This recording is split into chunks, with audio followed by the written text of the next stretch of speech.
కర్ణుడి యొక్క రథచక్రం భూమిలో దిగబడిపోవడం అవతల సరిగ్గా నిలబడడానికి లేదు. భార్గవాస్త్రమా జ్ఞాపకానికి రావట్లేదు.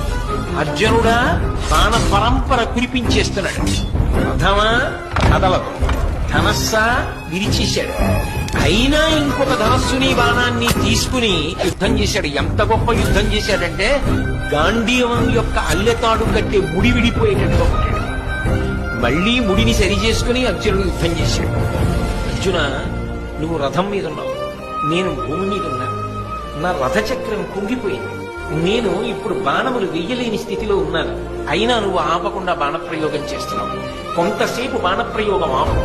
నీకో గోవిందుడికో భయపడి నేను ఈ మాట చెప్పట్లేదు, ధర్మం చెప్పాలి కాబట్టి చెప్తున్నాను అంటే కృష్ణ పరమాత్మ అన్నాడు, అబ్బా ఇప్పుడు ధర్మం జ్ఞాపకానికి వచ్చిందా? జ్ఞాపకానికి వస్తే రక్షించేది కాదు ధర్మం, అనుష్ఠిస్తే రక్షించేది. నువ్వు ఎంత ధర్మాన్ని అనుష్ఠించావు జీవితంలో? పాండవులను తక్కువ చేసి మాట్లాడినప్పుడు ఈ ధర్మం జ్ఞాపకానికి రాలా? ద్రౌపదీదేవిని అవమానించినప్పుడు ఈ ధర్మం జ్ఞాపకానికి రాలా? అదే పనిగా అర్జునుడిని చిన్నతనం చేసి మాట్లాడినప్పుడు జ్ఞాపకానికి రాలా? నువ్వు పాటించనిది ధర్మం. నీకు అక్కడికి రమ్మంటే ఎక్కడి నుంచి వస్తుంది?